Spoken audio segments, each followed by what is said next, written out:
you, Jack. Always so generous in your presentations. Dear President, honored guests, special friends of Georgetown, members of the faculty, students, and guests that have come over to Washington, to the United States, on the occasion of this first official visit. It is truly a great joy to be back here on campus in Georgetown University, my alma mater. And it is even more special as for the first time, Leticia and I are coming over as King and Queen in the framework of this first official working visit. It's not a state visit, full-fledged, but it's the first official visit to the United States. As a proud Hoya, what I left here and what I received in this university is very precious to me. And I always keep that experience as a very enriching one.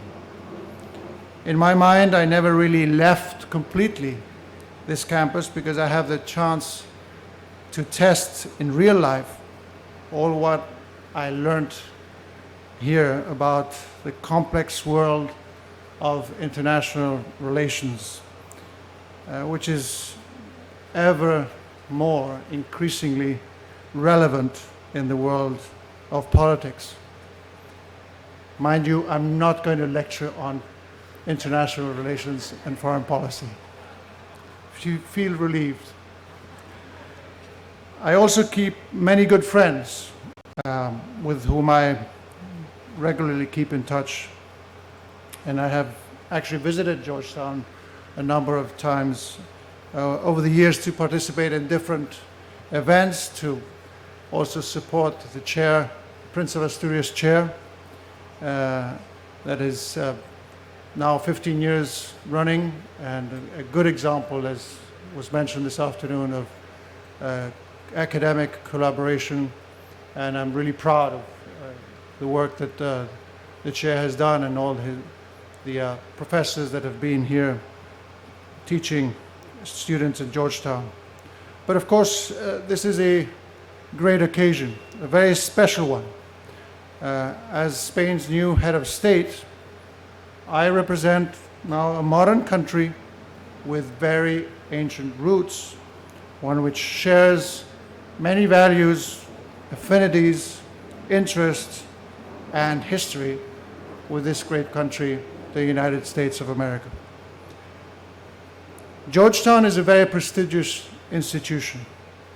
Being aware that the quality of education and the promotion of science have become ever more important priorities in the current world, it was my wish to meet here, precisely in Georgetown, with a group of eminent Spanish researchers who are making very significant contributions to scientific progress here in the United States, but also many of them combining work in Spain. Their work is also useful and relevant for the advancement of Spain in our country, and this, of science in our country. And this is what the conference that is being held tomorrow is all about. We had a small appetizer this afternoon, a very interesting one, with a talk with eminent doctors and scientists about their experience here in the US and how they wanted, and they are doing so, give back to both this country and Spain in their knowledge. 20 years after my graduation, it's not a pleasant thing to say. I would love to say, last year when I graduated, I realize now that the relations between our two countries have become much richer since the times I was here on campus.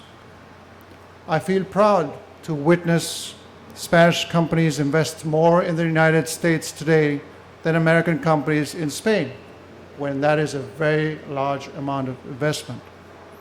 and to know that they employ more than 80,000 citizens of the United States.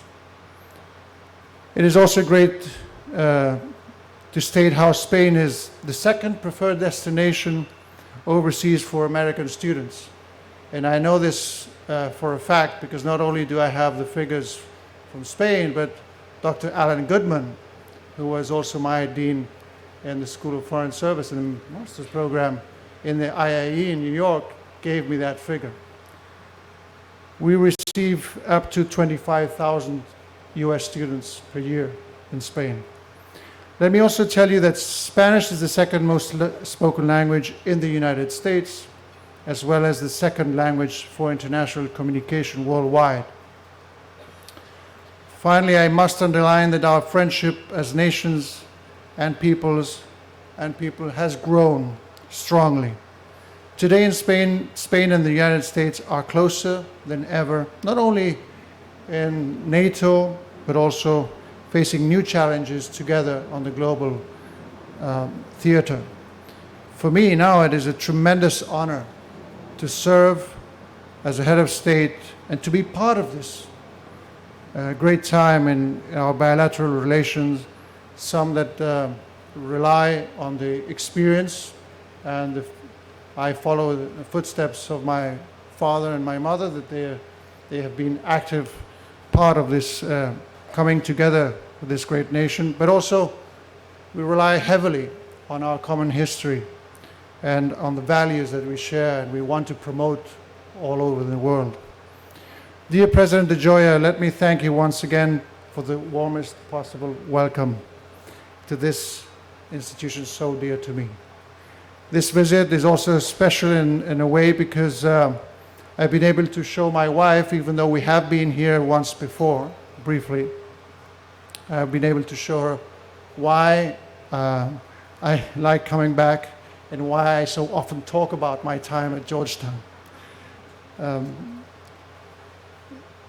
Since we married now over 10 years ago, 11 years ago, she's been bored listening to my talks about Georgetown. But I think now she appreciates it a little bit more. I would like to thank the presence of all of you.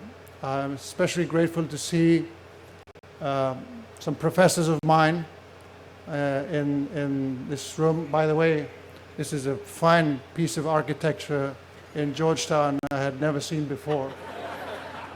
I know there's a lot of construction going on campus. Thank you for making this very special effort. I'm so happy to see all of you, and really this brings great memories. And I would like to also raise my glass and ask you to raise your glasses with me in a toast to the future of this excellent university that I feel so close to my heart, to the long-standing friendship between our two nations. And I can't help but say, next week you're going to have a big event here in Washington. Pope Francis is going to be canonizing Fray Junípero Serra, another example of Spanish contribution to the US. So in light of that, I would like to toast to our friendship, to our common goals in the world, and for the everlasting friendship, Georgetown and Spain. Thank you.